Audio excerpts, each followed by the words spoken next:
One of the biggest issues in this election is undoubtedly cost of living, and in the Western Sydney region, one of the key battlegrounds of this campaign, it's really biting families hard. A symbol of this is the Foodbank, this massive warehouse that we're in that provides hundreds of charities with food for people in need. Foodbank's the largest food relief charity across the country. It operates in all states and territories, and Foodbank New South Wales also provides food into the ACT.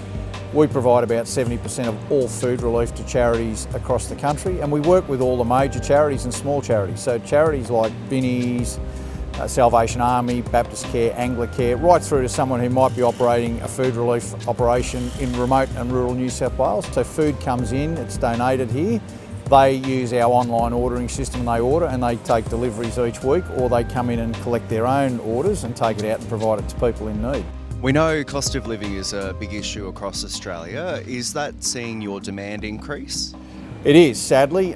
We're not meeting about 30 to 35% of the need that's out there in our communities, and that's what our charities tell us. So we've got homeless people, people that might be on social security and pensioners, but there's an increasing group or cohort that are actually working just like we do, but because of things like rent or mortgages, essential services like electricity and water costs, they just can't make ends meet, and despite their best efforts, they're not able to put food on the table for themselves and their families. So we know that food has actually become a discretionary item in family budgets.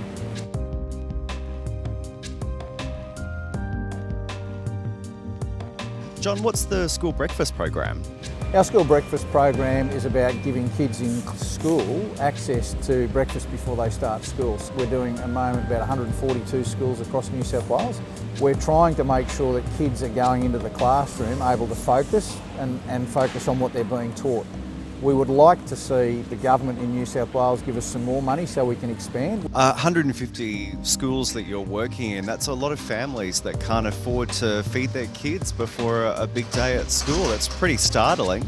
That 150 is worrying, but I can tell you there's probably about 900 schools with an identified need based on a measure used by the Department of Education in New South Wales. What I've been saying, and Foodbank's been saying to the New South Wales government, is that we can have the best education system in the world, but if our kids are arriving at school and they're unable to take advantage of the opportunity that's being presented to them because they're hungry, so they don't behave and they don't concentrate, then we are failing those kids miserably.